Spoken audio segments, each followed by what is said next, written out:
En Caracol Radio. OVNIs en América Latina.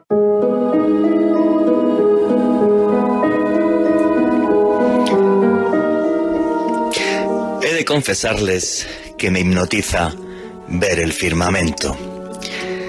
Cuando tuve la suerte de dormir en el desierto, pude ver, además, que realmente es infinito. Acariciado por la brisa nocturna del Sáhara, el desierto africano, mirar al cielo es una experiencia que jamás se olvida. Miles y miles y miles de estrellas parpadean sin cesar, como intentando hacer un guiño desde galaxias que por ahora se nos antojan inalcanzables. Siempre he soñado con otros mundos y estoy convencido de que realmente existen. Mundos tan enigmáticos como el firmamento que todas las noches nos observa. La verdad que ni siquiera la ciencia entiende el universo. Más del 90% del universo, compuesto por materia oscura y energía oscura, no sabemos qué es. Y es más, no es que no entendamos el universo. Si uno se pone a profundizar sobre esto, la verdad es que tampoco llegamos a comprender el planeta en que vivimos. Y yo creo que es por eso que lo maltratamos, provocando cambio climático y demás desastres. Opinando así, muchas veces estoy realmente convencido que si alguien viniera desde muy lejos, desde esas estrellas remotas, ¿por qué querría comunicarse con nosotros? Con un mono desnudo que, aunque hoy vaya de traje y corbata y que aparentemente incluso hace prodigios, pero que sin embargo es capaz de la mayor de las crueldades, de la violencia, de la guerra, de no mostrar ni la más mínima solidaridad con los de su especie. No se engañen, yo soy también otro mono desnudo, exactamente igual que ustedes, con los mismos defectos o quizá más que el resto de mis congéneres. Esto es triste, pero he de confesarles que nunca viajaré a las estrellas, salvo en mis sueños. Pero como me gusta soñar despierto, pienso que habitantes de esos mundos lejanos que se ocultan junto a los astros nos visitan. Además, no lo hacen a escondidas. Vienen en naves que brillan como el sol, y no es que los hayan visto miles de personas, sino millones de testigos aquí en la Tierra.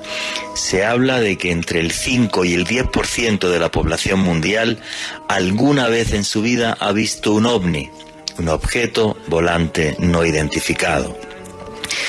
Los que llevamos décadas investigando el fenómeno, recopilando cientos e incluso miles de casos, seguimos estupefactos por el misterio, y les voy a explicar por qué. Porque algunos de estos casos, como uno que les vamos a contar, por ejemplo, esta noche, que sucedió en Brasil, en la isla de Colares, pone a nuestros visitantes como si fueran villanos. En esos avistamientos ovni hubo 2 muertos e infinidad de heridos. Luego se lo vamos a contar con todo detalle. Y unos extraterrestres que parecen también, por ejemplo, en otras ocasiones investigarnos igual que hacemos nosotros con las ratas de laboratorio. Eso pasó en la isla de Colares, repito, luego se los vamos a contar. Hay otros episodios, por ejemplo, que he podido investigar aquí en Nopsa, en Boyacá, donde simplemente se presentan luces inofensivas, no durante años o décadas, durante siglos, y esto se documenta y son luces que simplemente parece que nos vigilan. O sea, fíjese qué comportamientos tan extraños. Isla de Colares, agresividad, 2 muertos. En Nopsa, por ejemplo, aquí en Boyacá, en Colombia, simplemente nos vigilan, nos observan. Otras historias que me han desconcertado, por ejemplo, por la actitud de estos seres que vienen en estas luces. Aquí en Colombia, los humanoides que aparecieron en Zarzalvalle, en la vereda de Guasimal, en diciembre del año 2012. Enormes seres de unos 2 metros enfundados en un mono de color negro ajustado, que aparecían como seres bondadosos, dando mensajes para que pudiéramos cuidar mejor el planeta. Y a todo esto, y lo he repetido muchas veces, la verdad que cuanto más investigo el fenómeno ovni, he de reconocer que menos lo entiendo, que más me asombra. Pero si analizamos todo esto, la intención de los que vienen hasta aquí desde las estrellas, agresivos, como he dicho antes, observándonos, intentando quizás ayudar, uno casi que se vuelve loco. Y la verdad que muchas veces yo sobre esto reflexiono, y en mi pensamiento aparece lo siguiente. Pues desde mi punto de vista, estos seres que llegan hasta aquí, violentos como por ejemplo nosotros en la guerra, amables como podemos ser amables con la persona a la que amamos, o observadores cuando intentamos comprender cosas, quizás no sean tan distintos a nosotros. Todos estos comportamientos también los tenemos los seres humanos. Así que la verdad, lo que creo de todo esto es que así es el universo. Somos parte de él, y el universo es tan desconcertante, como nosotros mismos. Agresivo, caótico, extraño, con unas intenciones que parecen cambiar a su antojo. Hermoso, enigmático, incomprensible. Y la verdad que es que ahí reside su magia y su misterio. Porque no sabemos qué harán estas luces mañana. ¿Qué harán los seres que vienen dentro de estas naves? Igual que impredecible somos nosotros, este mono desnudo al que llaman ser humano. Buenas noches, noctámbulos. Mi nombre es Juan Jesús Vallejo. Los que queráis seguirme en redes sociales, mi Twitter es @JuanGVallejo, Juan J.E. Vallejo. En Instagram y en Facebook, Juan Jesús Vallejo. Y lo que hacemos aquí en este programa, en los especiales de Periodismo de Misterio en Caracol Radio, es eso, periodismo de misterio. Nosotros les ponemos a ustedes los hechos encima de la mesa y ustedes deciden qué hay detrás y qué no. Hoy hablando de algo que no solo creo que me apasiona a mí, sino a muchísimos de nuestros oyentes, que es el fenómeno ovni. Vamos a repasar los casos más impactantes de América Latina con un invitado muy especial que tenemos en Argentina, que ya mismo va a hablar. Y recordar, amigos, aquí somos una gran familia y nos encanta opinar, hablar, comentar, y para eso ya tenemos un numeral en Twitter para que hagáis preguntas, comentarios para nuestro invitado, para nosotros, y ese numeral es UFO Caracol. Repito, el numeral es UFO, UFO Caracol. Ahí podéis poner las preguntas y comentarios para Jorge Luis, que está en Argentina, y para también el equipo de este programa. El fenómeno ovni, nos visitan y a lo mejor es que son más parecidos a nosotros de lo que en principio nos imaginamos. Agresivos, amables, nos observan.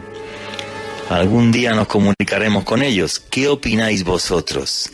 Lo que opinéis de esto, por favor, a través del numeral UFO Caracol. Y ya sin más preámbulo, vamos a empezar este programa. Alejandro Bernal, amigo, compañero, ¿cómo estás?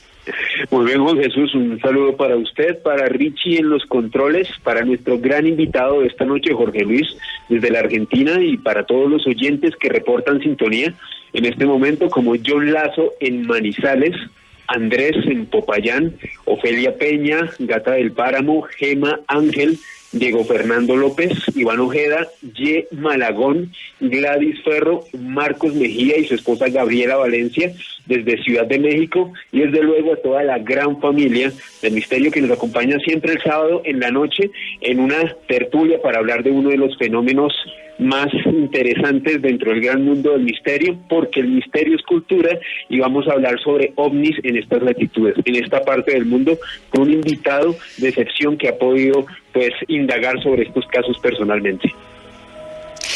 Y un fuerte abrazo y un fuerte saludo a toda la familia del misterio, no solamente en Colombia, sino en toda Latinoamérica, Argentina, Chile, Uruguay, Bolivia, Costa Rica, Panamá, Guatemala, México, que me escriben a través de las redes sociales y que oyen el podcast del programa. Y un fuerte abrazo a toda esa familia. Y como dice Alejandro, el misterio es cultura, y aquí lo que intentamos es divertirnos un rato con los temas que nos gustan, temas que redibujan los límites de la realidad.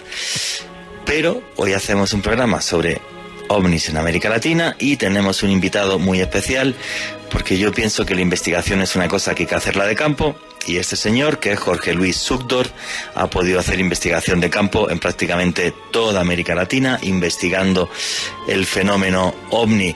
Jorge Luis, amigo, muchísimas gracias por compartir esta noche las ondas de Caracol Radio con todo el equipo de los especiales de Periodismo de Misterio. Muchísimas gracias. Y más que presentarte yo, me gustaría que Jorge Luis Zugdorf le dijera a la audiencia de Caracol Radio quién es Jorge Luis Zugdorf. Hola Juan Jesús, hola Alejandro, buenas noches. Para mí, primero que nada, es un honor y un placer enorme estar aquí escuchándolos, conversando con ustedes, y me emociona estar tan alineados en esta misma línea, ¿no? Porque para mí estos temas de misterio son lo que ustedes están diciendo, y son herramientas donde cada uno tiene que tomar sus decisiones, y es muy sano pensarlos e investigarlos, porque las preguntas son lo que nos hace abrirnos la mente, lo que hace que la cabeza se abra a mundos distintos y que nos haga pensar de otra manera. Les agradezco muchísimo esta invitación. Bueno, les cuento un poco de mí. Tengo la suerte de recorrer bastante América Latina en una profesión muy parecida a la de Juan Jesús, haciendo documentales de misterios, entre otras cosas. Hago documentales de otras cosas, pero yo siempre digo que el misterio siempre me agarra y me lleva a seguir investigándolo y desarrollando documentales de diferentes tipos. Y así tuve la suerte de recorrer muchísimos países de América Latina haciendo documentales de ovnis para canales como History Channel y también para el ya extinguido Infinito. Sí, bueno, y hay que decir que Jorge Luis Zugdorf es el personaje, tu productora. Creo que esos documentales además también los diriges tú. Son muchos documentales que ve la gente de Periodismo de Misterio que hay en History Channel, que bueno, yo creo que es la cadena de televisión que más apuesta por este tipo de género, ¿no? O sea, de mostrar los hechos, mostrar los testigos, investigar, y que sea usted después el que decida qué hay detrás. Así que bueno, Jorge Luis. Oye, ¿y tú te interesaste por estos temas de pequeñito, o te llegó con la profesión de realizador de cine y televisión que de repente dijiste, oye, pues me intereso por esto? ¿Viene de atrás o de repente fue un boom ya cuando estabas metido dentro de la profesión? Es parte y parte. O sea, en la profesión del periodismo nos interesan todas las preguntas siempre, ¿no? Y los misterios siempre me interesaron y siempre estuve bastante relacionado. Yo tuve una educación muy pegada a los jesuitas, y los jesuitas, por lo menos en Argentina, han sido de los grandes investigadores del fenómeno ovni. De hecho, muy cerca de donde vivo yo, que es en la localidad de San Miguel, hay hasta uno de los observatorios más importantes que hubo en su momento en Argentina, y uno de los jesuitas que estaba ahí era un gran tenedor y un gran investigador del misterio en Argentina. Y después, con el tiempo, el empezar a desarrollar algunas temáticas que tenían que ver con el misterio, me fue enamorando. Yo siempre digo, cuando uno tiene que hacer un documental, cada vez que encara un tema nuevo, se tiene que volver un poco experto en ese tema. Entonces, uno se tiene que poner a investigar, a leer. Bueno, y en este tema en particular tuve la suerte de tener que hacer muchísimo. Yo una vez hacía la cuenta, yo creo que debo haber hecho más de 3.500 entrevistas en relación al fenómeno OVNI. Wow, no está nada mal. 3.500 entrevistas, prácticamente todas ellas en América Latina, Jorge. En América Latina, algunas en Francia, algunas en Estados Unidos, algunas en España, pero la gran mayoría sí, recorriendo desde las grandes ciudades hasta los pequeños pueblos. No sé, he estado, hoy vamos a pasar por algunos de esos lugares, pero he estado en diferentes lugares de Argentina, de Uruguay, he recorrido gran parte de Chile, Brasil prácticamente, no sé si completo, pero que Brasil ya es un continente en sí mismo, pero muchísimo Brasil, he recorrido mucho Colombia, he recorrido muchísimo México, y en cada lugar a veces te toca estar en lugares montañosos o en medio de la selva o en el océano o en las grandes ciudades, y en cada lado vas encontrando lo que decías en la introducción, cosas muy contradictorias que es muy interesante verlo la mirada humana, pero después también empezás a encontrar como esos elementos comunes que empezás a decir, acá hay algo más allá que la contaminación cultural, y eso te deja pensando de otra manera. Sí, efectivamente. Y es lo maravilloso que tiene el fenómeno OVNI, cuando te vas a lugares apartados y estás con gente, pues como me sucedió a mí en Zarzalvalle, en la vereda de Guasimal, con gente que se dedica a la panela y que no tiene ningún tipo de interés en el fenómeno OVNI, pero vieron lo que vieron. Y por eso aquí lo que hacemos es poner los hechos encima de la mesa. A mí me da igual que un señor sea catedrático de una universidad o que corte caña de azúcar. Aquí lo que se mira es pues personas que tuvieron una experiencia y que te la contaron, y eso me parece maravilloso. Bueno, pues sin más prolegómanos, vamos a empezar a meternos en materia. Os recuerdo que tenéis un numeral, que es el numeral UFO Caracol. Todas las preguntas que le queráis hacer a Jorge Luis, tanto del fenómeno OVNI en Colombia como en toda América Latina, como temas personales suyos respecto al misterio, a través del numeral UFO Caracol. Comentarme también a través del numeral UFO Caracol si alguna vez habéis visto un OVNI, o también me podéis responder a la pregunta que os hice antes, que es: ¿pensáis que algún día se comunicarán con nosotros? Esa es una gran incógnita, yo luego daré mi opinión al respecto. En fin, vamos a empezar a meternos en materia, Jorge Luis. Cuando hablaba contigo desde la semana pasada para hacer este programa aquí en Caracol Radio, me pasaste varios casos y tal, y hay un caso en Argentina que yo me he estado mirando, investigando por internet, no como tú que lo has investigado de primera mano, y que a mí me ha impactado muchísimo, pero muchísimo, que es un caso conocido con el nombre de Orán Torija, que sucede el 6 de mayo de 1978. Y todo más o menos comienza así, corrígeme si me equivoco: frontera entre Bolivia y Argentina, y miles de personas, no hablamos de un testigo o dos, ven un objeto que está cayendo, un objeto metálico, redondo, que está soltando como unas llamaradas, y luego se oye una explosión tremenda, como si aquello se hubiera estrellado. Jorge Luis Sugdor, ¿qué sucedió en la frontera entre Bolivia y Argentina el 6 de mayo de 1978? Yo creo que es uno de los casos que más me ha interesado de Argentina desde siempre, porque a mí me gustan mucho los casos que generan algún tipo de prueba física para poder debatir, y este tiene esa prueba física, aunque no la tenemos. Esto empezó eso de las 4, pasadas las 4 de la tarde, casi 4:30 de la tarde. O sea, Orán, pensemos que es una ciudad del norte de Argentina, de la provincia de Salta, una ciudad pequeña en este momento, y mientras estaban empezando a retomar las tareas laborales, ven en el cielo no un objeto, sino lo que ven son dos objetos que tienen uno detrás de otro, que impactan, chocan, y de golpe empieza a caer, y pasa por arriba de todas las ciudades de objetos, como vos decís, con humo y en llamas, pasa por arriba de todos y de golpe escuchan un impacto muy, muy fuerte, muy cerca de ahí.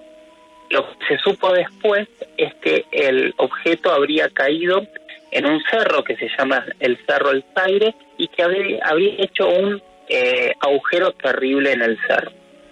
Esta es la primera parte de la historia, ¿no? En donde el objeto pasa por arriba de la gente. Pónganse cualquiera en esta situación, ¿no? 3:30 de la tarde en un lugar tranquilo, estamos solos y de golpe levantas la vista y ves que algo está pasando por arriba y se estresa. Y ese algo no es un avión, no es parecido a lo que se conoce. Bueno, rápidamente se organiza un equipo para intentar llegar hasta el lugar. Lo que pasa, el lugar era de muy difícil acceso y se tardaron muchísimas horas en llegar.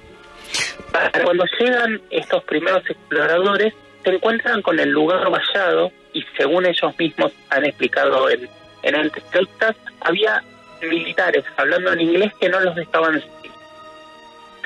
O sea, vamos a ver, en todo Jorge. este tiempo... Sí. Disculpa, Jorge. O sea, vamos a ver.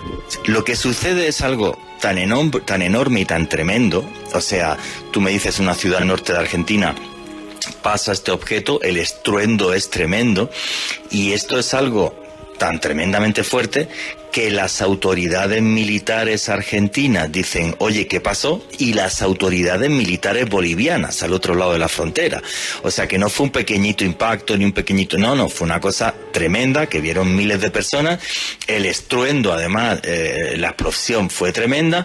Y entonces, claro, me imagino que también por parte boliviana pues dijeron, oye, ¿qué ha sucedido aquí? Y además en ese primer momento juraría que aparecen, o sea, no solamente los militares argentinos, sino además también prensa argentina, periodistas argentinos, que creo que tú has tenido la suerte, además de poder entrevistar, que intentan ir hasta ese lugar lejano, que es ese Cerro Zaire, que está ya como mucho más alto en la cordillera de los Andes.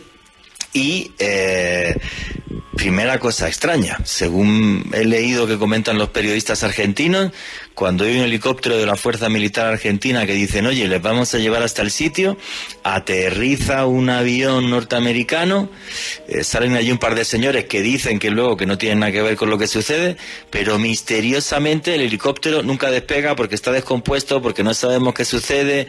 O sea, desde el principio esto huele bastante extraño, ¿no, Jorge? Sí, eso pasa en un segundo momento. Primero intentan llegar caminando y no los dejan pasar.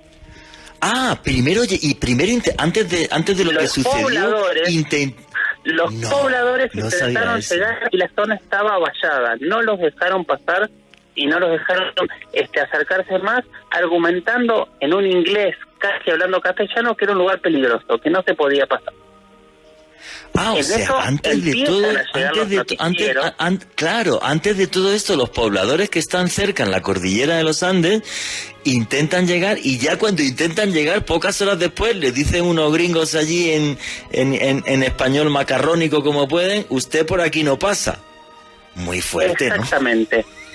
¿No? Exactamente, esa es la primera sorpresa. Y la segunda es esta, es cuando llegan los noticieros más fuertes a intentar investigar qué es lo que sucede en la zona, no pueden informarse demasiado. Está esa anécdota del helicóptero que les dice salen 5 minutos, y esos 5 minutos nunca.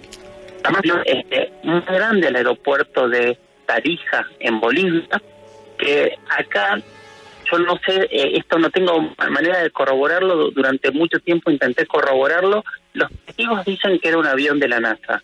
Yo no encontré ninguna forma oficial de blanquear si realmente se trataba de un avión de la NASA, si se trataba de un avión de la Fuerza Aérea de Estados Unidos, o si los testigos están confundiendo y era un avión de otro lado. Pero estamos hablando de un avión carguero, seguramente algo así como un C-130, un avión muy grande, que aterrizó. Un Hércules.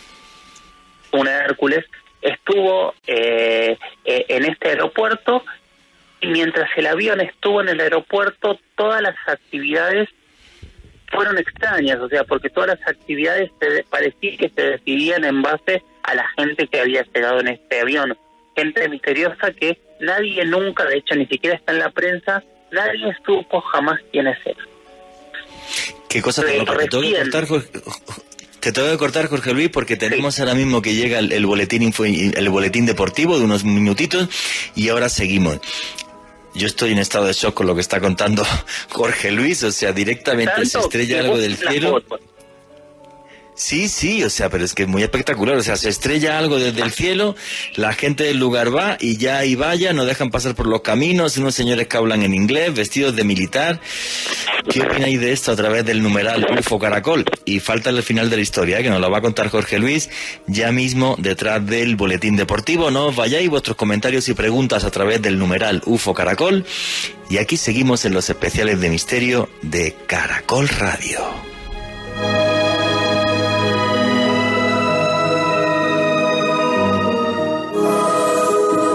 Ya regresamos con OVNIs en América Latina. Ahora las mañanas de Caracol Radio tienen más información. Arrancamos con este recorrido en Medellín, Héctor. Más análisis. Ya venía un cambio sin duda y lo digital en este momento. Vanessa de la Torre, Pascual Gaviria, 10 a.m. Hoy por Hoy. Lunes a viernes desde las 10 de la mañana. Caracol Radio, más compañía. Urovital, producto natural para las recidivas de las infecciones urinarias. Urovital presenta la hora en Caracol Radio. 10:31. Nosotras las mujeres sufrimos más que los hombres de infecciones urinarias como la cistitis, por eso tomo Urovital. Urovital es un producto natural para las recidivas de infecciones urinarias. Urovital, coayudante en el manejo de las recidivas de las infecciones urinarias como la cistitis y otras infecciones urinarias. Cuando necesito un diurético natural, tomo Diuremax. Diuremax, diurético natural. Diuremax disminuye edemas en manos, piernas y cuerpo. Diuremax, cuando la retención de líquidos es un problema de salud. Diuremax, calidad Natural Freshly. Es un fitoterapéutico, no excede su consumo. Lee indicaciones y contraindicaciones en la etiqueta. Si los síntomas persisten, consulte a su médico. Ahora las mañanas de Caracol Radio tienen más entretenimiento. Qué gusto tenerte, Checo, bienvenido. Bueno, gracias a ustedes por la invitación. Más Colombia. De cada una de las localidades o ciudades capitales, hablamos de Pereira, Manizales y la ciudad de Ibagué. Vanessa de la Torre, Pascual Gaviria, 10 a.m. Hoy por Hoy. Lunes a viernes desde las 10 de la mañana. Caracol Radio, más compañía. Llevamos más de 30 años conectando a toda Colombia con nuestros servicios de envíos, giros y carga. Interrapidísimo presenta Los Deportes en Caracol Radio.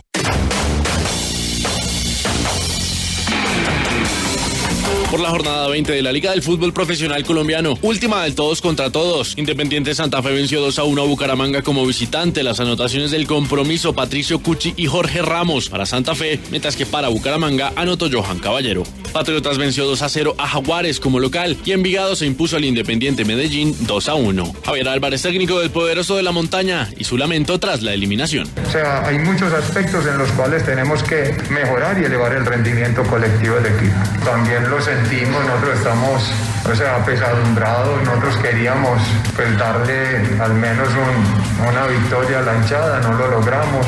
Mañana se definirán los 8 clasificados a la segunda ronda del torneo. Millonarios se enfrentará a Alianza Petrolera, Águilas Doradas al Deportivo Cali, Junior al Boyacá Chicó, Deportes Tolima al Once Caldas, América a La Equidad y Deportivo Pereira al Pasto. Todos los partidos se disputarán a las 6 de la tarde. Atlético Nacional no enfrentará al Cúcuta por el proceso de liquidación que enfrenta al equipo Motilón y los 3 puntos irán para el Verde Paisa. La tabla de posiciones: primero Independiente Santa Fe con 40 puntos, segundo Deportes Tolima con 37, tercero Cali 34, cuarto Pasto 32, quinto Nacional 32, sexto América de Cali 30, séptimo Junior de Barranquilla 30, octavo La Equidad con 29, noveno Águilas Doradas 28, décimo Millonarios 27 y en el puesto 11 el Once Caldas con 26.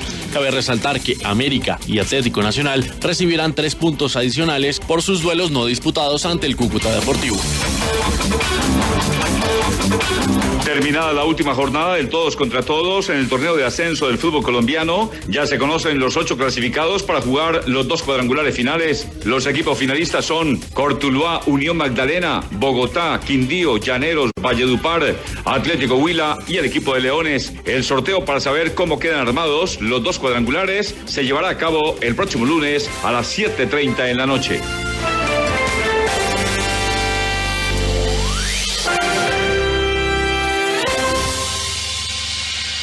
Interrapidísimo presenta Allá sí vamos. Oye, chica, ¿será que me puedes ayudar con un envío para Simití? ¿Simití Bolívar? Claro que sí. ¿Y también llegas a Regidor? Por supuesto.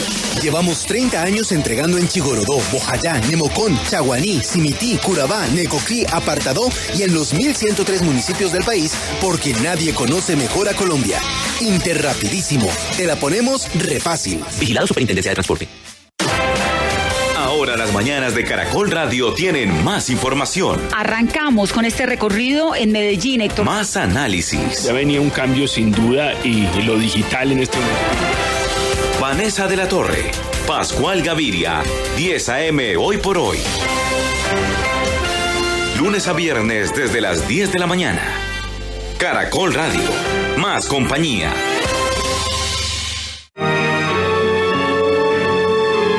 Continuamos con OVNIs en América Latina.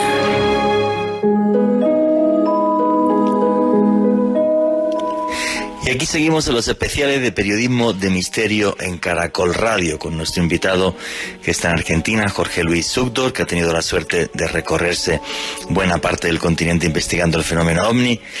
Y retomamos un segundo la historia, 6 de mayo de 1978, 5:30 de la tarde, y un gran zumbido, un objeto que va echando fuego. Hubo un objeto, no, dos objetos, nos decía Jorge Luis. Un gran estruendo. Los habitantes que están cerca del lugar, en un sitio recóndito en los Andes, ya directamente a las pocas horas no pueden llegar hasta el lugar del impacto. Científicos, periodistas argentinos en un aeropuerto con la Fuerza Militar Argentina, el helicóptero que va a salir en 5 minutos, los 5 minutos nunca salió, aparecen unos militares gringos también en la base. ¿Qué opináis a través del numeral UFO Caracol? Jorge Luis Zúñiga, al final alguien llegó hasta el lugar del impacto, periodistas, fueron geólogos, científicos. ¿Qué sucede en este evento tan tremendamente extraño? Ustedes tienen que hacerse una idea de que es un lugar alejado, de difícil acceso, y todo este proceso llevó varios días, ¿no? El avión, de hecho, este supuesto avión que no sabemos exactamente si era de NASA o de la Fuerza Aérea de Estados Unidos o de otra agencia, llegó 5 días después. Para mí lo más interesante de todos los testimonios que he recogido es que inmediatamente después del impacto, un grupo de pobladores de Orán decidió ir a caballo y después caminando para intentar llegar al lugar, y ya a las pocas horas el lugar ya tenía el paso impedido. Con los días empezó a llegar la prensa, sobre todo de Buenos Aires, era la prensa nacional de Argentina, lo mismo ocurrió del lado boliviano, y empezaron a intentar cubrir el evento. Obviamente lo cubrieron con estos testimonios, estos primeros testigos, pero cuando quisieron acercarse al Cerro El Zaire, para todos ellos fue imposible. No hubo forma de acercarse a ver qué ocurría en el Cerro El Zaire. Hasta que unos días después el avión que estaba que estaba en el aeropuerto de Tarija despega, y lo que cuentan los testigos, incluso muchos testigos que estaban en el aeropuerto, que se llevaron algo, que se llevaron un elemento metálico cubierto o fragmentos de ese elemento metálico, que fueron con todo. Y a partir de ese momento, cuando el avión se fue, volvió toda la normalidad, pero ya parece que no había más nada que ver. Ok, y bueno, esto es muy extraño. O sea, personas que están en ese aeropuerto ven como unos militares, pues yo creo que no hace falta ser Sherlock Holmes para darse cuenta que tienen que ser norteamericanos, no creo que fueran británicos, que fueran hasta Argentina, ni mucho menos. Y esta gente se lleva algo tapado con lonas, algo pesado en ese avión Hércules. Ese avión Hércules sale con un destino X, nadie lo sabe, y es entonces días después cuando periodistas argentinos, Jorge Luis, son capaces de llegar hasta el lugar del impacto y documentar en vídeo, en fotografía, el cráter y qué ha sucedido ahí. Sí, esto pasó mucho después, pero ya era un cráter más, como cualquier accidente holográfico que conocemos, ya no había nada.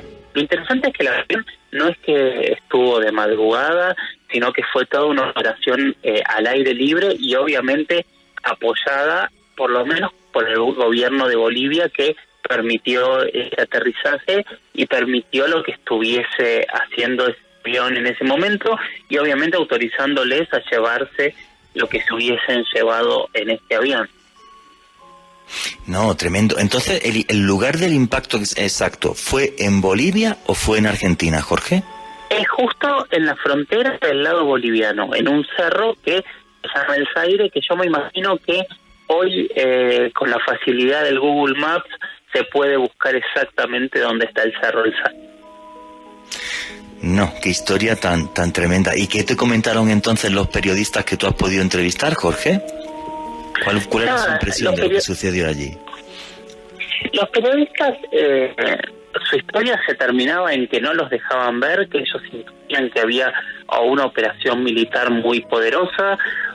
Pensemos que fines de la década del 70, todos los países de esta parte de Sudamérica tenían gobiernos no democráticos y no era un momento como para enfrentarse demasiado a preguntar por ciertos temas. O sea, usualmente donde había un no de un militar, se terminaba gran parte de las preguntas, más en un tema así, y en un lugar tan alejado y sin ningún tipo de defensa de ningún tipo.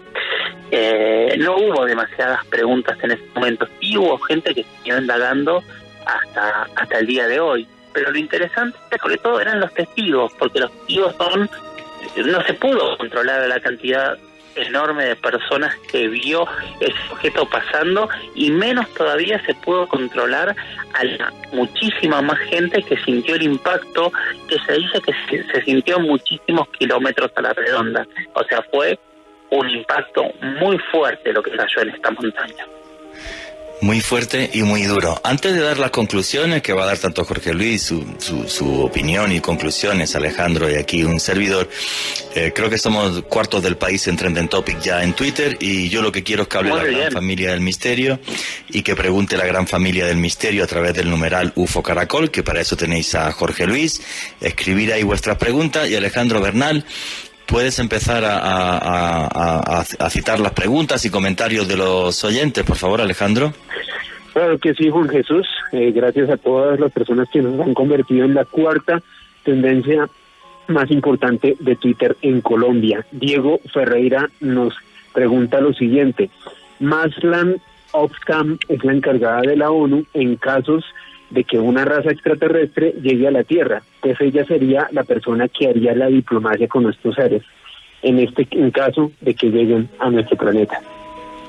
Bueno, yo creo que si llegan estos seres a nuestro planeta, las grandes potencias, o sea, si algún día dieran la cara y quisieran comunicarse, se matarían entre los presidentes más importantes del país y todas las potencias mundiales, porque eso cambiaría la historia y cambiaría la forma en que tenemos de vivir. Aunque en Naciones Unidas pueda haber una persona, no conozco ese dato, la verdad, encargada de esto, yo creo que entre las grandes naciones, como somos tan solidarios, enseguida nos estaríamos matando para ver quién habla primero con los que vienen de afuera. ¿Qué más preguntas y comentarios hay? Mira a ver si también hay alguna pregunta o comentario en función del caso que está contando Jorge Luis, por favor.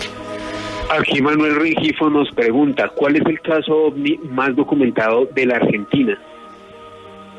Jorge. ¿Cuál es el caso? Y seguramente el caso OVNI más documentado de la Argentina en este momento es el caso de Jorge Polanco, que se llama el caso Bariloche, que fue el 31 de julio de 1995. Un avión de Aerolíneas Argentinas de pasajeros aproximaba a aterrizar en la ciudad de Bariloche, en la Patagonia, cuando un objeto se puso al lado del avión y lo acompañó en el aterrizaje por bastantes minutos, algo más de 25. Ese objeto fue visto por el piloto, por el copiloto del avión, fue visto desde tierra por el controlador aéreo del jefe del aeropuerto, por testigos en pista y por un avión que venía detrás de Gendarmería Nacional esperando su turno para volar. Lo interesante en este caso es, hace poco se dio un análisis de la oficina oficial de Argentina explicando que eran una sucesión de reflejos, pero este año se logró que toda la información oficial que habían recabado diferentes organismos y agencias tuviese que ser desclasificada, y hoy gran parte de esa información es pública. Hay muchísima información y muchos testigos en este caso. Me imagino que debe ser de los casos más acreditados en Argentina. Perfecto. Alejandro Bernal, ¿qué más preguntas y comentarios hay? Lina Domínguez, ¿cuál fue la postura oficial del gobierno boliviano con lo ocurrido en la frontera de su país? Jorge.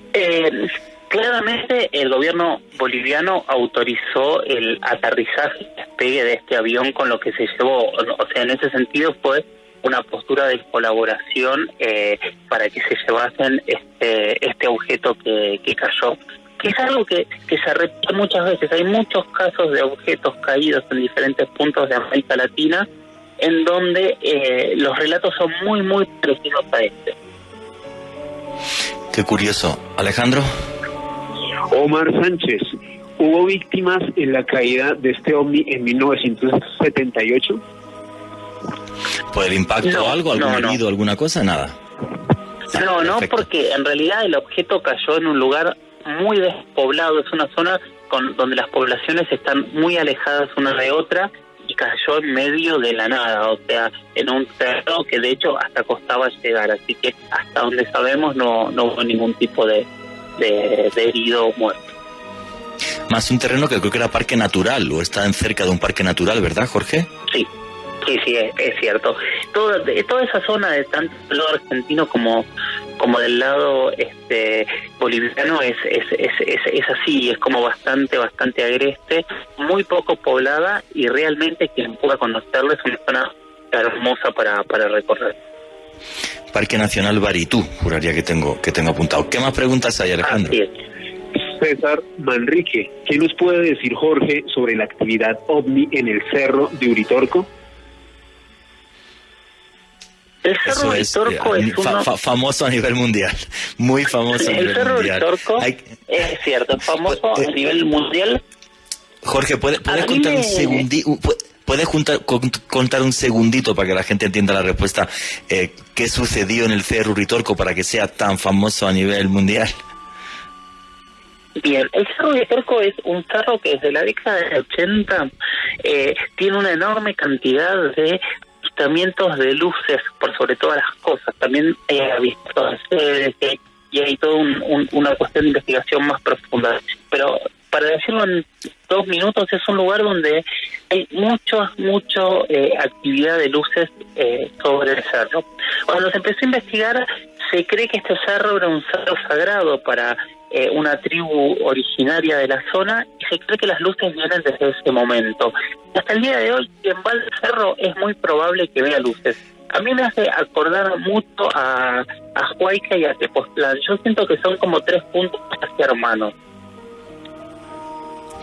Perfecto. El Cerro Uritorco súper famoso porque apareció una huella después de un avistamiento ovni en un cerro que era el Cerro Pajarillo, muy cerca de un pueblito que se llama Capilla del Monte, que yo creo que ya la gente vive casi de la cantidad de turismo de gente que va a ver luces, y es un sitio a nivel ufológico muy conocido a nivel mundial. La tribu de la que hablaba Jorge Luis es la tribu de los indios comechingones, además que hay una historia tremenda sobre un bastón de mando. Bueno, un día os prometo que vamos a contar la historia del Cerro Uritorco con todo detalle. Alejandro Bernal, ¿qué más preguntas y comentarios hay? Alfonso Lemos, teniendo en cuenta la dictadura argentina en esa época, ¿ha habido filtraciones de documentos oficiales sobre el caso de la frontera en el 78? Uy, qué buena pregunta. ¿Hay alguna información oficial por parte argentina o nada, Jorge?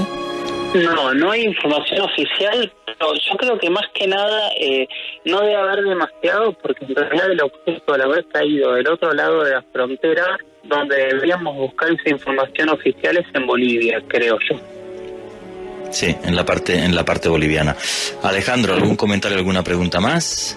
Aquí Marina Lemos nos dice, entiendo que el ovni de Salta fue buscado por 2 periodistas del diario local quienes después de llegar a la zona no encontraron evidencias físicas, pero sí observaron una fuerte operativo militar que se desarrolló en la zona.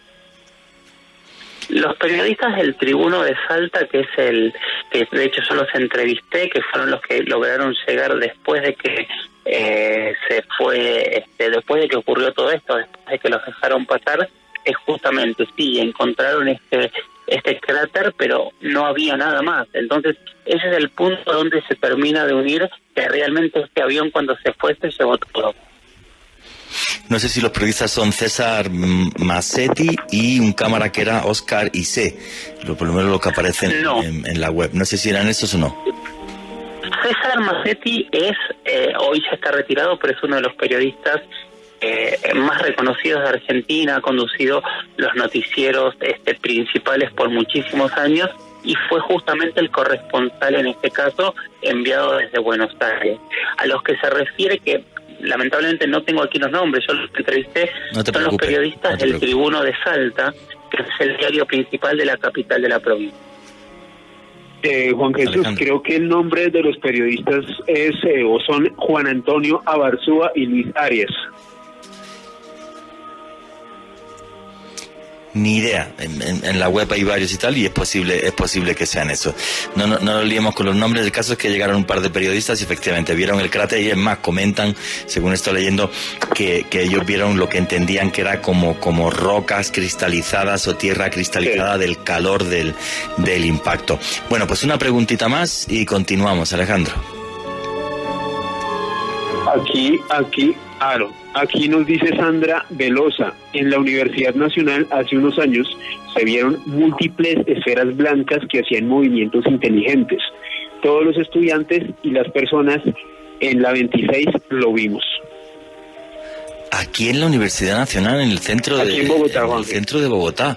No conocía esa historia y oye, muchísimas gracias esta oyente, esta persona que también es parte de la familia del misterio, por contarnos ese caso, porque yo, con sinceridad, no lo conocía. Bueno, vamos a continuar, y para cerrar esta historia, que nos quedan 8 minutos, pues nos toca opinar también, que para eso somos periodistas. Jorge Luis, ¿tú qué opinas o qué crees, con sinceridad, ya como periodista y como ser humano? ¿Qué crees que fue lo que cayó en la frontera entre Argentina y Bolivia aquel 6 de mayo de 1978? Tus conclusiones, Jorge Luis. Yo tengo dos. La primera es haber tratado de algún característica de estos escudos, de estos, digamos, cazadores de misiles que vimos a partir, sobre todo, de la guerra de Irak. Estos pequeños misiles que salían a atacar a misiles más grandes, que vinieron a probarlo a un lugar totalmente despoblado, y por eso la zona ya estaba ocupada. Esa es mi primera hipótesis, desde un punto de vista por ahí se explicó. Pero por otro lado, no puedo dejar de pensar que cada vez que hay objetos o elementos que caen del cielo, siempre hay un interés muy fuerte, y todo el modus operandi termina siendo muy similar hasta que esos objetos desaparecen, y usualmente no son vistos. O sea, es muy raro tener testigos en primera persona de alguien viendo qué es lo que retiraron de aquí, de Chile.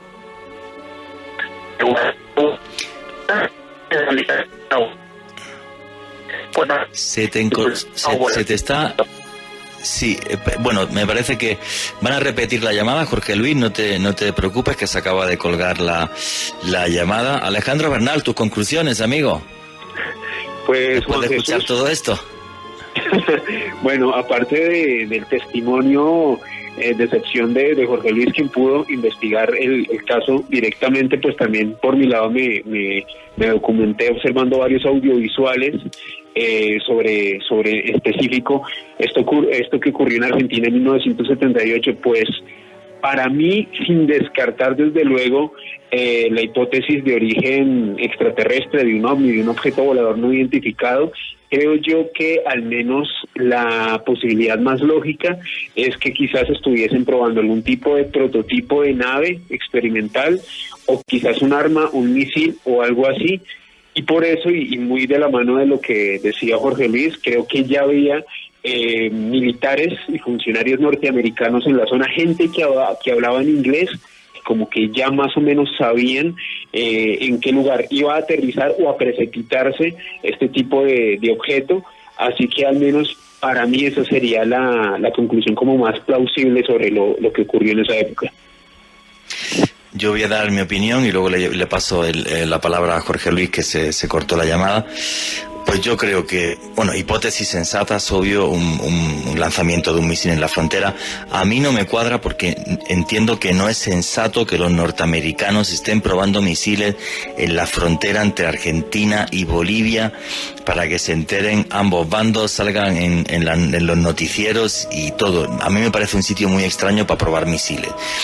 Para mí, obvio, un objeto volante no identificado y bueno, se ha hablado muchas veces de esto, de lo que llamo la conspiración del silencio, ¿no? Que arranca en Roswell en 1947, cuando hay también otro objeto que se estrella cerca de la base militar de White Sands.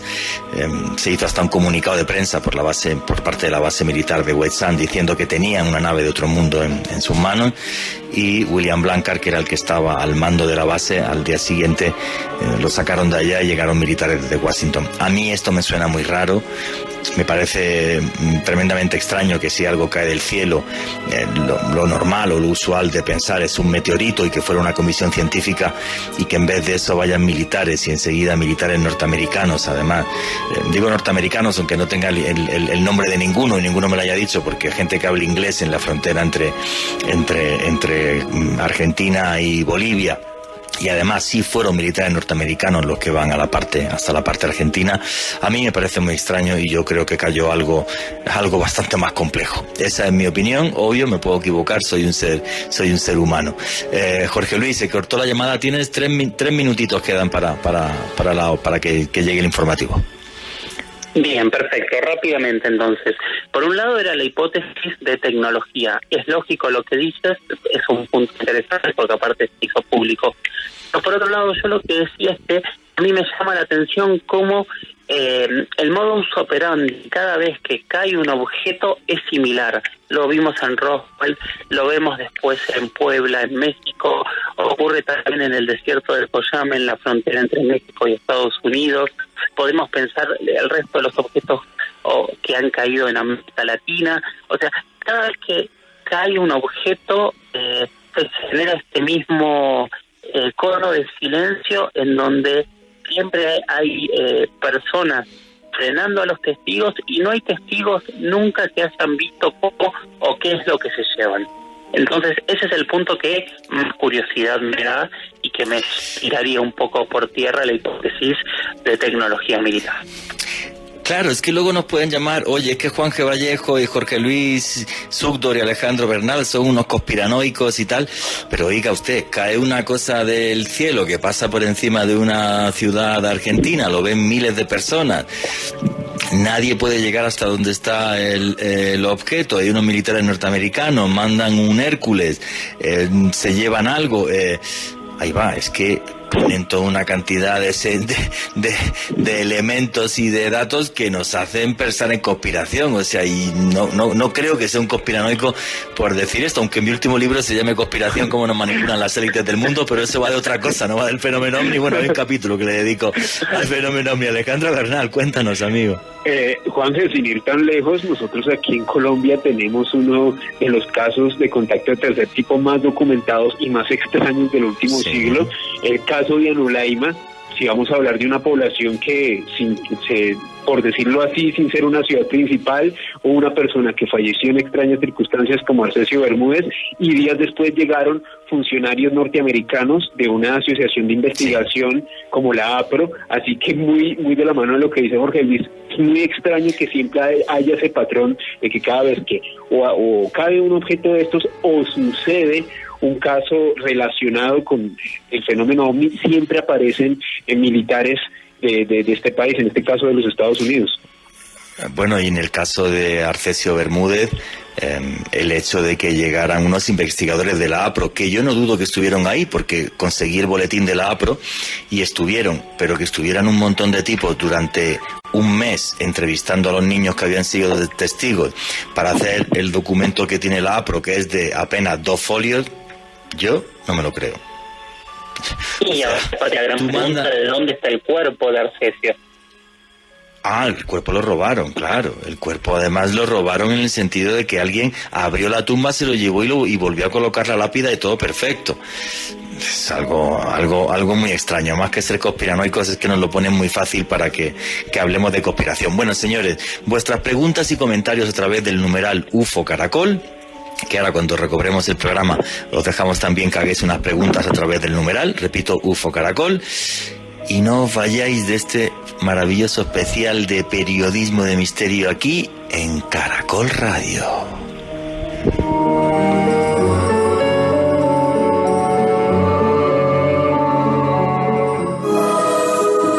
Ya regresamos con OVNIs en América Latina.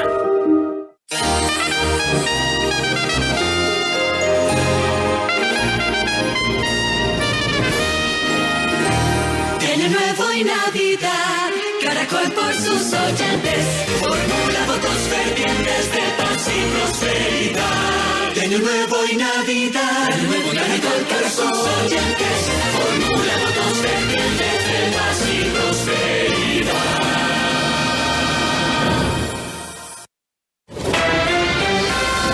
Última hora, Caracol Radio. 1:00 a.m, 1 minuto, y en Caracol Radio actualizamos las noticias de Colombia y el mundo. 11:01 p.m. Desde Cartagena, la DIMAR anunció que en 24 horas la tormenta tropical Iota se categorizará como huracán. Sebastián Boza. La DIMAR informó que el centro de la tormenta tropical Iota se ha desplazado ligeramente hacia el suroeste, generando vientos sostenidos de 90 kilómetros por hora y ráfagas de 108 kilómetros por hora. Por esas condiciones se prevé que este fenómeno se convierta en huracán durante las próximas 24 horas. La teniente Maritza Moreno del Servicio Meteorológico de la DIMAR. En este sentido, Iota continuará propiciando fuertes lluvias acompañadas de actividad eléctrica, aumento del viento y marejada ciclónica. Las precipitaciones continuarán sobre la región Caribe este domingo. Por más de 3 horas, bomberos del municipio de El Cerrito, en el Valle del Cauca, tratan de apagar un incendio en una fábrica de maderas. Andrea Mesa. El incendio comenzó a las 8 de la noche cuando atendieron el llamado por un incendio estructural y hasta el momento no ha sido posible controlarlo. En el lugar se encuentran bomberos del municipio del Cerrito y de Ginebra, también una ambulancia en apoyo a quienes están trabajando en el lugar. El director de gestión del riesgo del municipio, Camilo Carmona, entrega el siguiente balance. Todavía seguimos con el incendio declarado, tenemos unidades del Cuerpo de Bomberos Voluntarios del Cerrito con el apoyo de bomberos Ginebra, bomberos Guacaré y en camino bomberos Palmira. En este momento no ha sido controlada la situación. Las causas hasta el momento son desconocidas. De momento se desconocen las causas y si hay posibles víctimas. Un senador santandereano se suma al rechazo por la instalación de un peaje a menos de 35 kilómetros en la vía Bucaramanga-Cúcuta. Linda Dayana Sánchez. Al respecto, diputados, campesinos y alcaldes han referido su rechazo porque sería fuerte el impacto negativo que esto generaría para los agricultores en esta época de crisis. Así lo indicó el senador santandereano Jaime Enrique Durán Barrera, quien a través de un comunicado pidió que se considere la instalación de esta estructura en época de pandemia. La ANI se debe replantear o por lo menos debe llamar a la gente de la región, como han hecho en otras partes del país, y cobrar un peaje diferencial. Con un nuevo peaje, los que quieran entrar a Santander o los más de 15.000 campesinos de la provincia de Sotonorte que pasan por esta vía tendrían que pagar adicional un costo de entre 8.800 y 29.700 pesos. En las últimas horas fueron rescatados 255 migrantes en el mar Mediterráneo. Los operativos continúan tras la muerte de al menos 5 personas en el mar hace 3 días. Eddie Mosquera. El rescate lo hizo el barco humanitario Open Arms, entre los que había unos 184 adultos y 71 menores de edad no acompañados. Los migrantes fueron llevados a 2 embarcaciones italianas donde pasarán una cuarentena. Según Open Arms, los migrantes vienen de una veintena de países africanos y este rescate ocurre a pocos días de que se hundiera una embarcación con 100 personas a bordo, entre las cuales falleció un bebé de 6 meses. Se espera que para este fin de año sigan llegando migrantes hacia Europa en la ruta central del Mediterráneo que conecta Libia con Túnez e Italia. Y la policía de Perú lanzó nuevamente una violenta represión contra los manifestantes que participan a esta hora en una masiva movilización contra el gobierno de transición que presenta el presidente congresista Manuel Merino, lo que causó un muerto y dejó numerosos civiles heridos en los anteriores minutos. Toda la información de Caracol Radio también en tu celular. Síguenos en Instagram y Twitter como @Caracol Radio. Este domingo en mi banda sonora, el periodista de Caracol Radio en el Huila, Marco Fidel Yucumá. Y me gané un premio de periodismo contando la historia de Álvaro Córdoba y contando cómo recuperó los derechos de autor de 20 años de manos de Rómulo Caicedo. Conoceremos la plataforma Delfines de Río, que reúne información clave sobre el tamaño de las poblaciones de estas especies en Sudamérica. Y en La Buena y la Mejor, Miguel Aceves Mejía. ¡Qué bonitos ojos tiene! A vivir que son 2 días, domingo desde las 8 de la mañana. Dirige Andrés López. Caracol Radio, más compañía. Continuamos con OVNIs en América Latina.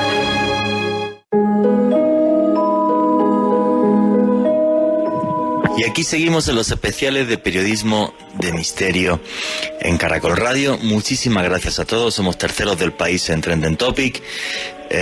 Y como tantos queréis participar, pues antes de arrancar con la siguiente historia, que es una historia que ya os digo que me fascina y que estoy obseso con esa historia, un par de preguntas por parte de la familia del misterio, de los oyentes, para Jorge Luis. Juan Jesús, agradecerle a todas las personas que nos han convertido en la segunda tendencia más importante de Twitter en esta noche de sábado. Somos los números 2 del país. Fernando Osorio nos pregunta: muy raro lo de los militares norteamericanos en Argentina. ¿Ustedes creen que hay complicidad de los gobiernos locales en este modus operandi? Yo sí que, bueno, voy a dar mi opinión y también que la de Jorge. Desde mi punto de vista, cuando llega una gran potencia como es Estados Unidos a cualquier lugar de América Latina, a prácticamente cualquier lugar de América Latina que es su zona de influencia, nadie es capaz de decirles que no. Cuando es algo además que pueden poner cualquier excusa, oye, se me fue un misil, cualquier cosa, y tapar ellos mismos la verdad respecto a los gobiernos locales. Eso es lo que opino yo, y cuando todos los documentos que se han desclasificado por parte de la CIA de investigación del fenómeno OVNI, pues por ejemplo hay, juraría que son 7 sobre Colombia. Entonces, claro, ¿por qué tanto interés por parte de la CIA en investigar casos OVNI en cualquier lugar prácticamente de América Latina que es su zona de influencia? Pues para decirlo como llegaron a decir a nivel oficial en los 90, que esto no existe, me parece muy extraño. Jorge Luis Súctor, ¿qué opinas de esta pregunta? Yo he hablado con mucha gente, sobre todo investigadores de todo esto que se llama exopolítica, y después con diferentes directores o exdirectores de algunas agencias oficiales de investigación del fenómeno OVNI en distintos países de América Latina, y por lo bajo te explican o te cuentan que hay como ciertos protocolos cuando ocurren eventos, y hay ciertas personas que son las que empiezan a tener prioridad para el recupero de estos objetos, y van siempre, depende de dónde estén, hacia 2 o 3 lados, que básicamente los polos serían o Estados Unidos o Rusia, según donde vayan cayendo estos objetos. No tengo pruebas para hablar de lo que estoy diciendo, pero es lo que me han contado por lo bajo y con los micrófonos apagados. Lo que le cuentan a uno fuera de cámara también es importante, que no lo puedas poner en los documentales. Eso nos pasa mucho. Exactamente. Nos pasa mucho a los periodistas, sí. O sea, yo no te puedo decir esto, pero me cae simpático y te lo voy a decir, pero delante de una cámara, para nada. Otra pregunta más, Alejandro, para Jorge Luis, por favor. Javier Umaña, ¿hubo algún campesino o poblador en la zona, en Salta, que recolectara alguna evidencia? Que yo haya llegado a esa persona o me la haya mostrado, no, que en estos casos hay personas por estado de evidencia. En el caso de Salta, no, por lo menos que yo tenga conocimiento. Lo que pasa es una zona muy grande, tal vez alguien tiene algún objeto y tal vez alguien nos escucha que sabe que alguien lo haya guardado y podamos enterarnos, pero hasta el día de hoy no lo encontramos.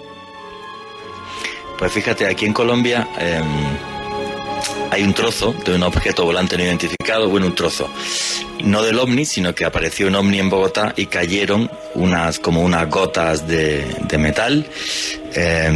Lo tienen las hijas de Enrique Castillo Rincón, y vino Jacques Vallée desde Francia y se llevó la mitad para analizarlo, y el análisis fue, por cierto, bastante extraño. O sea, aquí en Colombia tenemos una evidencia que es única. Yo jamás había tocado un trozo de algo que tuviera que ver con el fenómeno OVNI, y esa historia es real. Yo he tenido ese trozo en mis manos y es algo fascinante. Bueno, señores, muchas gracias, que somos segundos del país en Trending Topic. Vamos a meternos en la siguiente historia. Vuestras preguntas y comentarios a través del numeral UFO Caracol, que por supuesto otra vez dejaremos y leeremos vuestras opiniones y dejaremos que le hagáis preguntas a Jorge Luis o a cualquiera de nosotros. Bueno, y aquí hay una historia que esta historia me tiene obseso. Yo no he estado jamás en Brasil. Me gustaría ir, además, desde Colombia, salir desde la Amazonía colombiana hasta Brasil. Pero aquí hay una historia porque no solamente también deja evidencia física, sino que además es en cierta medida cruel para muchas personas. Cuando hablaba en la intro de que nos pueden también a lo mejor ver como ratas de laboratorio, ¿no?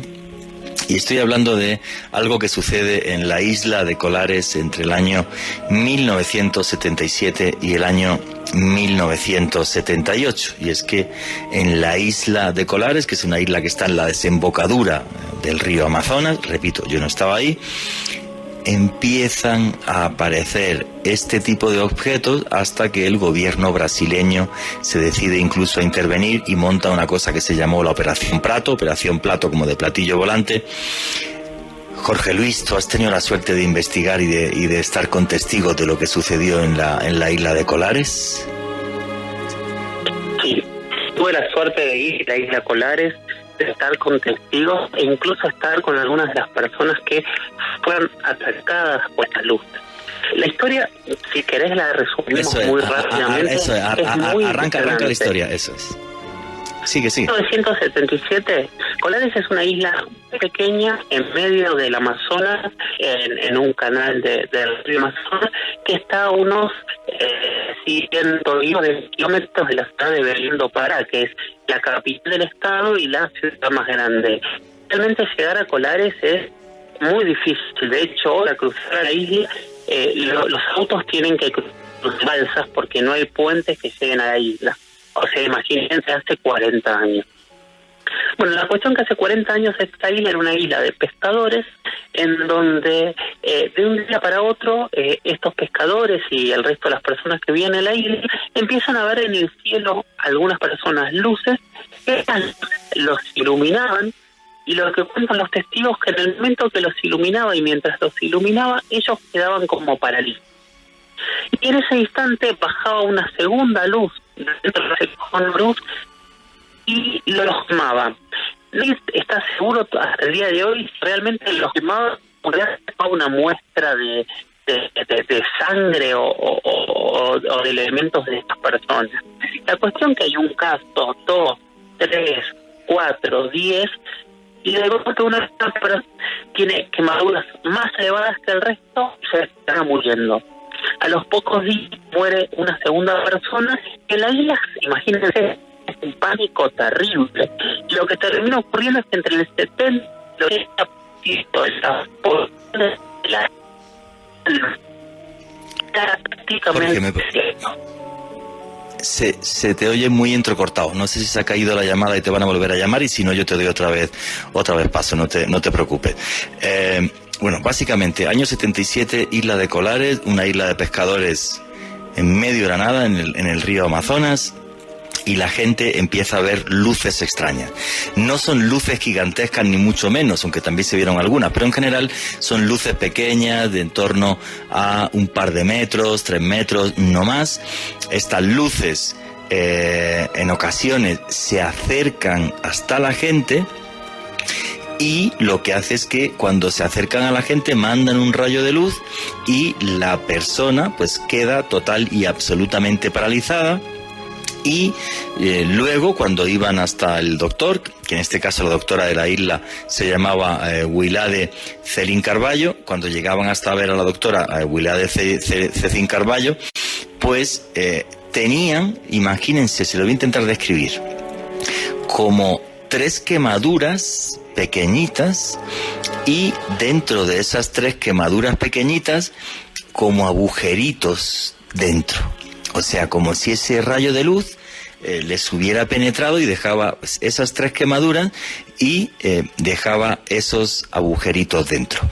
El pánico entre la gente de la isla de Colares es tan tremendo que tienen y empiezan por la noche incluso a hacer hogueras pensando que el fuego puede llegar a disuadir a esas luces extrañas. Repito, la doctora que hay ahí es Wilade Celín Carballo, que también ella vio las luces y que comenta casos, por ejemplo, pues el de un señor que le disparó a una de esas luces y estuvo 15 días paralizado en la cama. Alejandro Bernal quería contar algo.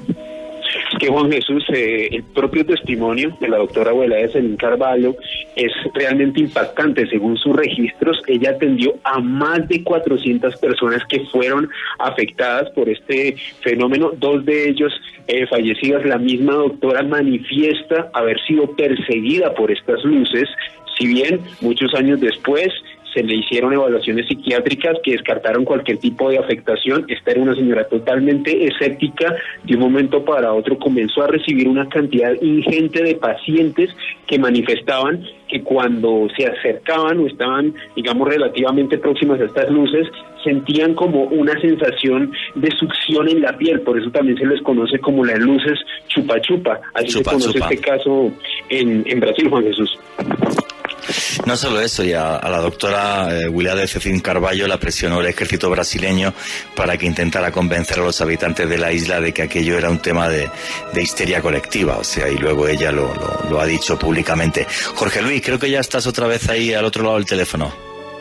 Estoy aquí y Belaide, el tema más interesante es que ella en este momento era una médica novata, una médica, en Argentina decimos residente, y que no sabía cómo ocuparse de esto y realmente fue un tema terrible para ella. Y yo recuerdo que cuando la entrevisté ella me contó que ella la persiguieron con el auto, ella se escapaba con el auto y las luces iban detrás de ella, y que en un momento ella vio seres, o sea, ella me habló de seres como los nórdicos, muy altos, rubios, y que los vio sobre su auto. Wow. Jorge, ¿tú tuviste la suerte de entrevistar a alguna de las personas que fueron víctimas de estos ataques? ¿Alguna de las personas que fueron paralizadas? ¿Qué te contaron? ¿Qué te comentaban que vivieron? Yo entrevisté a 2 personas, a un hombre y una mujer. Todavía tenían las marcas, a los 2 les vi las marcas en los brazos que eran como 2 lunares grandes, y por un lado relataban el momento, que era ellos no se podían mover, no entendían qué pasaba y sentían un dolor muy fuerte y como que les quemaban el brazo. Y lo que me contaban es que después de eso ambos quedaron con muchos problemas de salud, que no era que les había salido gratis esta situación, sino que a partir de ese momento habían tenido muchas complicaciones de salud.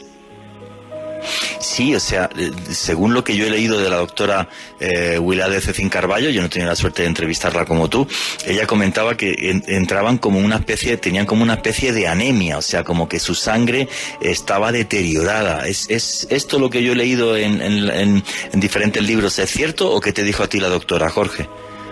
Sí, hay 2 cosas. En el momento llegaban como muy debilitados, o sea, como que habían perdido sangre o algo similar, y que después costaba mucho tiempo intentar estabilizarlos, que ese había sido incluso el problema con las muertes. Y de hecho lo que Belaíbe contaba es que tampoco tenía ella demasiadas herramientas porque era muy novata como médica. Yo creo que es casi como curtir a un médico en una guerra lo que tuvo que hacer ella en esa situación. Bueno, la situación de pánico es tal que llega a intervenir el ejército brasileño. Y a la cabeza de todo esto... Antes de eso, que yo no sé si se llegó a escuchar o se cortó antes, a mí lo que más me impresionó de este caso es que entre el 70 y el 80% de la población abandona la isla en medio de esta histeria y este pánico. No lo sabía. Entre el 70 y el 80% de la gente se va de la isla por los ataques de las luces. Y ahí es donde entra la comisión de la Fuerza Aérea. Guau. Bueno, y entonces llegan los militares y a la cabeza de ellos un señor que se llama Holanda Lima, que también es un escéptico, llega allí a ver qué es lo que está sucediendo en la isla de Colares. Tú tuviste la suerte, no sé si ya había fallecido Holanda Lima o cuando tú fuiste a hacer el documental, o pudiste llegar a entrevistar a algún militar, o por parte del gobierno brasileño y los militares simplemente, los archivos son públicos, que no están completos, ahora vamos a hablar de eso. ¿Pudiste entrevistar a algún militar, Jorge Luis, o a ninguno? Yo te cuento, yo entrevisté algo que para mí fue más importante que entrevistar a un militar. Yo entrevisté en la ciudad de Belém do Pará a la hija del comandante que en ese momento era el gobernador militar del estado de Pará. Y ella nos contó que, yo no recuerdo si era todos los viernes o un viernes por mes, toda la cúpula militar se juntaba en su casa a ver los videos que filmaban en la isla. Guau. Esos videos no son públicos y no se desclasificaron. Guau. De eso no tenía absolutamente ni idea. Bueno, voy a intentar contar más o menos, y Jorge Luis que me corrija si me equivoco en algo. Básicamente a la cabeza de la operación militar hay un señor que se llama, es un coronel, juraría, Holanda Lima.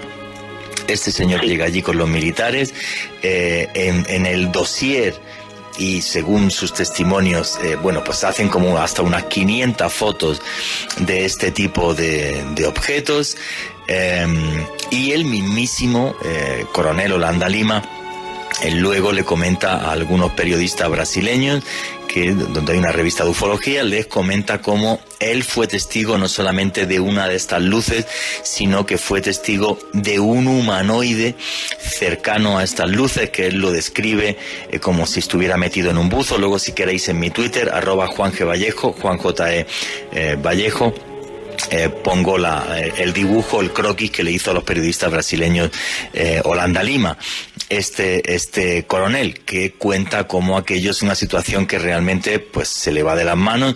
Parece ser que al llegar los informes de lo que está sucediendo al mando militar brasileño principal, pues deciden incluso acabar con esta operación como si pensaran que Holanda Lima está loco. Para meterle más misterio a esto, por desgracia, el coronel Holanda Lima, después de conceder esta entrevista a estos periodistas brasileños y de decir que como en lo que se ha desclasificado pues no está, por ejemplo, el avistamiento que él tuvo de un humanoide. Yo no conocía el dato que acaba de dar Jorge Luis, que me parece una bomba, en el sentido de que también había un montón de vídeos que nunca se han desclasificado. Pues por desgracia, Holanda Lima se quita la vida y se ahorca en su casa. Más misterio también a esto, yo pienso que imposible. Creo que ahora te voy a dar un dato que te va a sorprender, Jorge Luis, sobre el tema, sobre el tema de la isla de Colares. Qué historia tan trágica, Jorge, la de este coronel Holanda Lima, que llega como escéptico hasta la isla de Colares y que comenta que la situación le supera. ¿Qué opinas de todo esto, Jorge Luis? Igual estamos hablando de una historia que dura más de 20 años, ¿no? Desde que ocurre el evento hasta el suicidio y la confesión de Holanda Lima, que se la dio a Demar Chevaer y a Marco Antonio Petit. De hecho, yo tengo la entrevista, ellos me la dieron en su momento, donde está todo el relato de Holanda Lima. Y lo loco es cómo ocurre todo hasta que ellos logran que Holanda Lima hable. Porque el tema es así, cuando los militares van a la isla, hacen un campamento en las playas de Isla Colares y parece que se quedan varios meses ahí, pero nadie sabe qué están haciendo. Y un día llega una orden y levantan todo el material y toda la información que tenían y nunca más se supo nada hasta que lograron que Holanda Lima hablase en la década del 90, y a partir de ahí los investigadores de Brasil generaron una campaña muy fuerte de prensa para exigirle al gobierno y a las fuerzas militares que desclasifiquen ciertas investigaciones ovnis que ellos habían realizado, con Operación Prato a la cabeza. Después de mucho tiempo de negar estas investigaciones, diciendo que ellos no habían investigado nada, decidieron presentar o desclasificar parte de estos informes, y hoy en Internet van a encontrar fotos de las luces, van a encontrar los diferentes relatorios que hizo Holanda Lima y sus segundos de lo que estaba ocurriendo, pero obviamente algo que se desclasifica 30 años después, más allá que después yo me enteré de que hay videos, ¿quién te asegura que te den toda la información? Porque ¿por qué no lo hicieron en ese mismo momento? Sí, eso es muy raro. Eso es algo muy extraño. O sea, que no desclasifiquen todo cuando dicen que desclasifican, pues igual. Ahora que nos digan conspiranoicos, pero es que lo ponen bastante fácil. Alejandro Bernal quería comentar algo. Juan Jesús, hay algo muy alucinante en todo este caso, que de por sí me atrevería a decir que es uno de los más impresionantes sucedidos en esta parte del mundo, y es que cuando Holanda Lima le asignan este caso, este señor primero era totalmente escéptico en el fenómeno ovni. Él llegó con la idea de que estos reportes que estaban sucediendo en la isla de Colares eran producidos por grupos de guerrilleros comunistas que querían tomarse esa zona, y el tipo llegó claramente con la intención de desenmascarar esto. Lo cierto es que después de recolectar más de 500 fotografías y 3.000 testimonios, el tipo se dio cuenta que esto era definitivamente otra cosa. Él mismo llegó a declarar en declaraciones que hizo en años posteriores que, según muchos de estos testimonios, comentaban que las luces tocaban a los habitantes, los paralizaban y tenían la sensación de como de algo que les succionara la energía, como que se las drenaba. Él mismo decía que claramente esto no era de origen humano, no era de origen de esta tierra, e incluso el mismo Holanda Lima llegó a decir que tuvo hasta 3 encuentros con humanoides en todo este proceso. O sea, algo definitivamente impresionante. Yo ese es un caso que me obsesiona especialmente, porque esto no sé si lo sabe Jorge Luis, no sé si conoces un periodista brasileño que se llama Pablo Villarrubia, que escribió un libro que se llama Las luces de la muerte. Es como si fuera mi hermano. Trabajó conmigo los 5 años en Cuarto Milenio que yo estuve, sigue en Cuarto Milenio, es como si fuera mi hermano. Y en otra etapa radial que yo tuve aquí en Colombia, pues él me contó toda su investigación sobre la isla de Colares. Lo que pasa que él se metió por la selva, siguió testimonios fuera de la isla de Colares hasta que llegó a la frontera con Colombia. Y en la frontera con Colombia pues ya se quedó sin plata y se tuvo que dar la vuelta. Y en aquel programa radial pues yo le dije, Pablo, pero a ver, cógete el mapa de Brasil y el de Colombia, ¿y qué es lo que hay si tú hubieras podido meter en Colombia? Y él me dijo, pues hay un sitio que se llama Mitú, que es la capital del Baupés, de una región aquí colombiana. Bueno, pues yo luego te voy a pasar, Jorge Luis, me pasas tu mail en privado y sí. El caso de las luces chupachupa no terminó en la isla de Colares. El caso de las luces chupachupa sigue aquí en Colombia. Nadie lo ha investigado. Yo me gustaría ir, lo que pasa que si voy e investigo perderé plata, pero bueno, lo quiero hacer, ¿vale? Aunque lo pueda publicar en alguna revista española. Hay una tesis doctoral sobre una cosa que se llama los mochacabezas aquí en Colombia. Y no he podido nunca entrevistar a la autora de la tesis doctoral, Salima Cure. Si está escuchando esto me gustaría entrevistarla, nunca, y por otras personas que lo han intentado pues tampoco he podido. Pero cuando veas los dibujos de los indígenas donde aparecen estas luces con un ser dentro y luego también muere gente, no exactamente igual, pero muy parecido a lo que sucedió en la isla de Colares. Y por eso esta historia me obsesiona tanto, o sea, porque yo creo que el final de esta historia está aquí en Colombia y ojalá pueda irme a la cuenca amazónica colombiana a continuar esta investigación, porque los datos están ahí de los sitios donde esto sucedió. ¿Me estás escuchando, Jorge Luis, o se cortó? Te estoy escuchando perfectamente. Un poco sorprendido por un lado, no sabía lo de Colombia.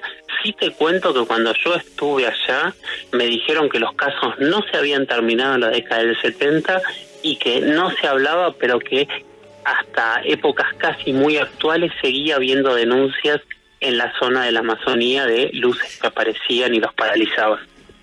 Qué fuerte, yo no sabía eso. A mí, mi amigo Pablo Villarrubia me comentaba que cuando él coge dirección hasta la frontera de Colombia, con alguna tribu indígena que estuvo, le decía que por las noches veían unos dragoncillos, unas luces que les asustaban, y entonces, o sea, igual, ¿no? Y así llegó hasta la frontera de Colombia, y luego te paso el documento que te he dicho para que tú mismo veas los dibujos de los indígenas ya aquí en Colombia, y es algo fascinante, pero total y absolutamente fascinante. Bueno, señores. Me encantaría. Sí, te lo paso por mail conforme acabe el programa. Señores, vuestros comentarios y preguntas a través del numeral UFO Caracol. Muchas gracias a todos. Somos segundos del país en Trending Topic. Viene ahora mismo el informativo de deportes.